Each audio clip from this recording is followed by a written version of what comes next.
Good afternoon. Thank you for joining me and my Six of Thoughts. My name is Anthony Taylor. It's been a while. For those that have been rocking with me, thanks for rejoining. For all those that's new, hey, thanks for showing up. What we're going to do today, you read the thumbnail. It's pretty much straight to the point. Let's dive into it.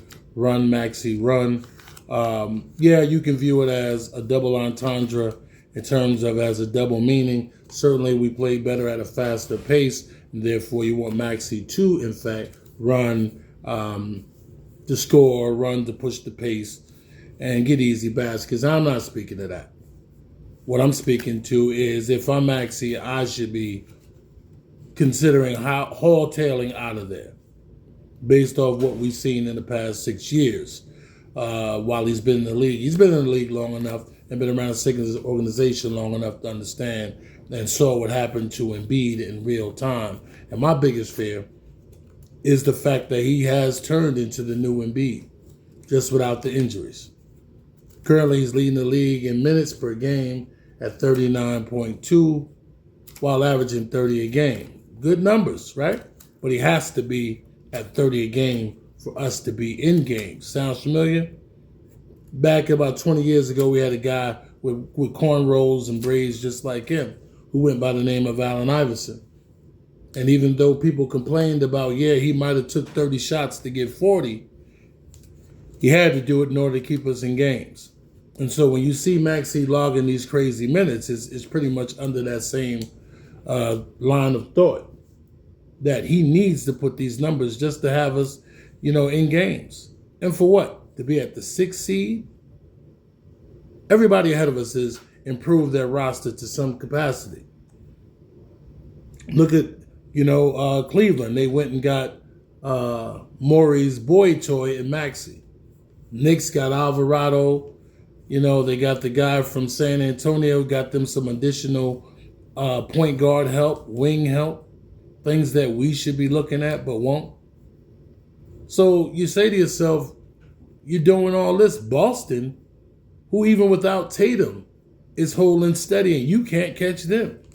And now the word is out that Tatum's possibly coming back.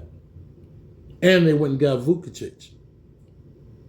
I'm just saying, everybody's gearing up for the final push.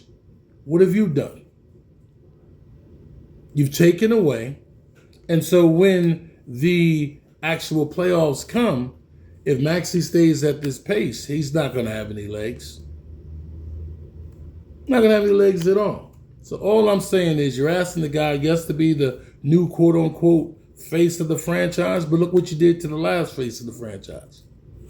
You ran him into the ground where he can't be out on the court on a regular basis, while he can't play back-to-backs. Okay? So if that's your angle, and that's what you up for, I know they gave you a max deal, but obviously it's coming at a very, very high price. And so you have to be the face of the franchise. You have to be the leading scorer. You have to lead them in minutes. You have to not only serve as a mentor to VJ. Kudos on your performance during All-Star Weekend. Big ups. But yet and still, you have to be a leader for him and be the leader and the face of the franchise. You have to be all things for that money that they gave you. How long before you break down? How long before you start breaking down and then the fans turn on you? Because you can't give it your all. We look at you and we see a self-made dude. Everything you got out the mud. And that is no credit to the organization in terms of player development. That's your pure will to get better every single day. And we see it in real time. So guys like you and VJ, I would be very cautious and keeping my eye on this, because it looks as though the organization is not going to give you any help. Haven't given any help. You have a GM in Morey.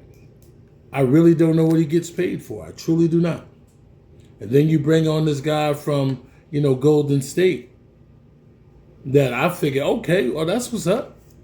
Some championship pedigree, knows what it's like to build the franchise. So with that being said, the question now becomes, what's the point of having Morey? And just to stay on topic, in terms of how long before the Rich Paul thing kicks in? Where he realized and starts to put that bug in your head like, hey, young fella, I really don't see the organization helping you. Hey, check this out. We're going to need to put you somewhere in a big, ain't going to find too many more markets bigger than Philly, but somewhere where your talents are appreciated and possibly be marketed better. So I'm just putting it out there, not to start no mess, but what we do here is we take the hot topics, speak on them, but also we put a different perspective that most of the talking heads aren't talking about. And so this is a discussion to just figure out what should he do. I mean, if this team doesn't get a backup point guard, you will run him into the ground. Someone you can say, okay, Maxey, you play off ball. You're exceptional 3-point shooter. So we can take you off the ball and you can get it that way. I see at times you put VJ on the ball.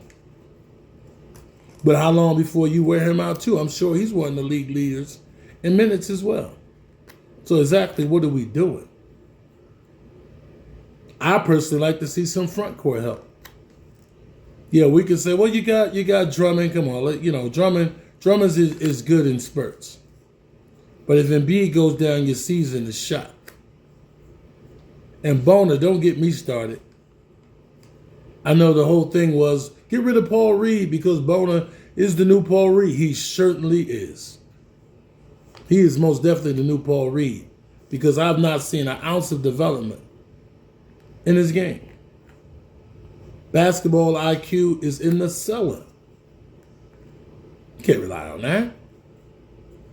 We appreciate, your defensive presence, but you're 6'9". How much mileage do you think you're going to eat off of that? So I'm not here to bash. I'm just here, as much as you want to be a fan, you have to be realistic. We had a shot with an open East that was wide open, that the lane was looking all right if we had a few things here and there go in our favor. But with Paul George and his suspension, not a matter of, God knows I'm not hoping on it, but it's not a matter of if Embiid has a health problem, is more so when, based off his history. Everyone is added, and yet and still you think it's a good idea to subtract, just to get under the luxury tax. So I applaud Sixer management because it looks as though you're chasing a luxury tax championship while everyone else is chasing an NBA championship. Let's be clear. Back to the talking point of Maxey and why he should run. Because your commitment in terms of all the blood, sweat, and tears that you pour into in the off season in terms of working out, 3-4 times a day, is not aligned with the commitment to the Sixers. So where does that leave you? We're seeing what Giannis is going through in Milwaukee when an organization doesn't put anything around you. So, if you can't see that coming, hey, dog, you need to speak to your representatives and let them put you up on game. Because it won't be long before you, too, go through it. Hey, I'm very much interested in your comments. By all means, feel free to add your 2 cents. I'm very much interested, okay? Like, comment, subscribe. Everybody tell a friend, and we can keep this sort of thing going. I ain't going to beat you in the head for long, but hey, that's my time. I'm your guy, Taylor. Get at me, and once again, thanks for coming. And as always, y'all be safe. Peace.